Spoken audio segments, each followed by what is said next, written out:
बच्चों, आज मैं तुलसीदास जी द्वारा रचित राम लक्ष्मण परशुराम संवाद भाग 2 को पढ़ाऊंगी। प्रस्तुत पद आपकी पाठ्य पुस्तक क्षितिज में राम लक्ष्मण परशुराम संवाद के रूप में अंकित है। पद में लक्ष्मण एवं परशुराम मुनि के बीच हुए संवाद का अनोखा वर्णन है। दोहे की भाषा अत्यंत सरल, सरस, प्रभावपूर्ण है और जो अवधी भाषा में है। चौपाई युक्त पंक्तियां तो है ही, साथ ही लक्ष्मण जी की निडरता, परशुराम जी की क्रूरता और वीरता का संगम भी यहाँ देखने को मिलता है। सर्वप्रथम मैं दोहे को पढ़ती हूँ। राम कहा हंसी, लखन कहा हंसी हमरे जाना, लखन कहा हंसी हमरे जाना, सुनहु देव सब धनुष समाना, का छति लाभ जून धनु तोरे, देखा राम नयन के भोरे, छुअत टूट रघुपति हु न दोषु, मुनि बिनु काज करिए कत रोषु, बोले चितई परसु की ओरा, रे सठ सुनहि सुभाव न मोरा, बालक बोली बधौ नहीं तोहि, केवल मुनि जर जन ही मोहि, बाल ब्रह्मचारी अति कोहि, विश्व विदित क्षत्रिय कुल द्रोही, भुजबल भूमि भूप बिनु किन्ही, विपुल बार मही देवन की दिन्ही, सहस्र बाहु भुज देन छेद निहारा, परसु बिलोकी महिप कुमारा, मात पितहि श्रेणी सोच बस, करसी महिष किशोर, गर्भन के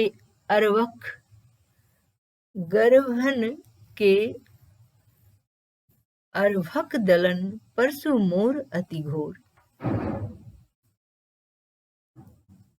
प्रस्तुत दोहे में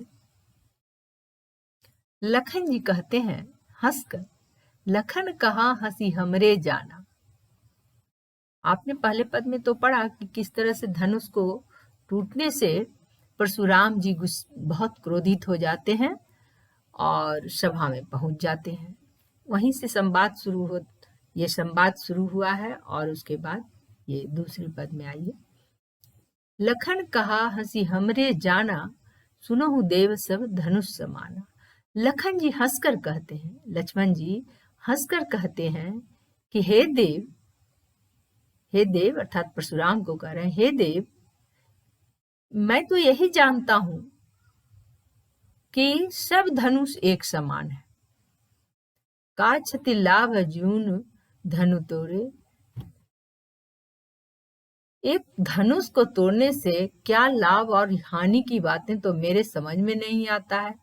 देखा राम नयन के भोरे, श्री रामचंद्र जी तो सिर्फ इस धनुष को देखे, अपने आंखों से देखे और छूते ही उनके यह धनुष टूट गया। छुअत टूट रघुपति ही न दोषी, छूते ही रामचंद्र जी ही इसको छुआ और छूते ही यह टूट गया, स्पर्श करते ही यह धनुष टूट गया। इसमें राम जी का क्या दोष। मुनि बिन काज करी कत रोषु, हे मुनि, बिना बेवजह काम आप कर रहे हैं, बिना काम के काम आप बिना काम का गुस्साए जा रहे हैं। इतना गुस्सा आपको क्यों कर रहे हैं आप। बोले चीते परसु की ओरा, रे सठ सुनहि सुभाव न मोरा। परशुराम जी अपने फरसा की ओर देखते हैं और कहते हैं, रे दुष्ट, सुनहि स्वभाव, तुम मेरे स्वभाव को नहीं सुने हो, तुम मेरे स्वभाव को नहीं जानते हो। रे सठ मतलब मूर्ख, दुष्ट। बालक बोली बधौ नहीं तो ही, केवल मुनि जड़ जान, तुम केवल मुझे एक महात्मा मुनि मत समझो। बालक समझकर मैं तुम्हारा वध नहीं कर रहा हूं। बाल ब्रह्मचारी अति कोहि, विश्व विदित क्षत्रिय कुल द्रोही। मैं बाल ब्रह्मचारी अत्यंत कठोर हूं मैं, दुनिया जानती है, विश्व विदित, विश्व जानती है, यथा दुनिया जानती है कि क्षत्रिय कुल द्रोही, मैं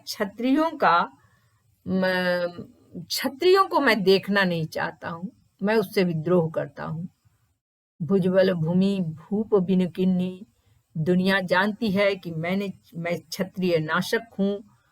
कितने बार मैंने अपने भुजबल भूमि भूप बिनु किन्नी, कितने जो बहुत ही बलशाली भुजबल जो भूमि पर नृप थे, राजा थे, उस राजा विहीन मैंने इस धरती को कर दिया। विपुल बार मही देवन है दिन्ही, राजा विहीन करके मैंने ब्राह्मणों को दान दे दिया।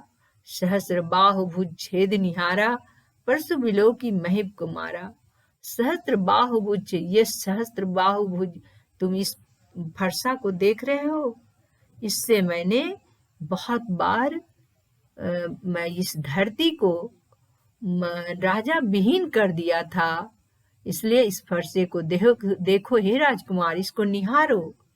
इसके बार से मैंने धरती पर से राजा यानी कि धरती पर जितने राजा थे, मैंने सबों का वध कर दिया। इसलिए इसको देखकर तुम डरो। मात पिता ही जनि सोच बस करसी मही किशोर, मात पिता ही जनि सोच बस करसी मही किशोर, गर्भन के अवरख दल परसु मोर अति घोर। गर्भन के अरवख दलन परसु मोर अति घोर। हे बालक किशोर, महिप किशोर, तुम अपने माता पिता के बारे में सोचो। यदि मैंने तुम्हारा वध कर दिया तो क्या होगा उनका, क्योंकि यह जो मेरा फरसा है, इससे मैं ये इतना अचूक बार करता है कि अगर माँ के गर्भ में बच्चा हो तो उसका भी मैं अंत कर दूं। आप समझ गए होंगे कि इसमें परशुराम जी अत्यंत क्रोधी दिख रहे हैं और अपनी बड़ाई वो स्वयं कर रहे हैं कि मैं ऐसा हूं वैसा हूं। तो इस तरह से इसमें क्रूरता और वीरता, क्रूर भी हैं और वीर भी हैं मुनि। और लक्ष्मण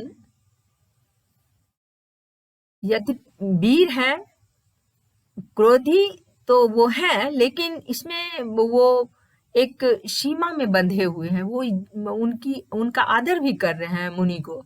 ऐसा नहीं लगता कि वो मुनि के तरह ही गुस्से में बह रहे हैं। वो आदरपूर्ण तरीके से ही कुछ कह रहे हैं। तो आज इतना ही, फिर मैं अगले बार तीसरे पद को पढ़ाऊंगी।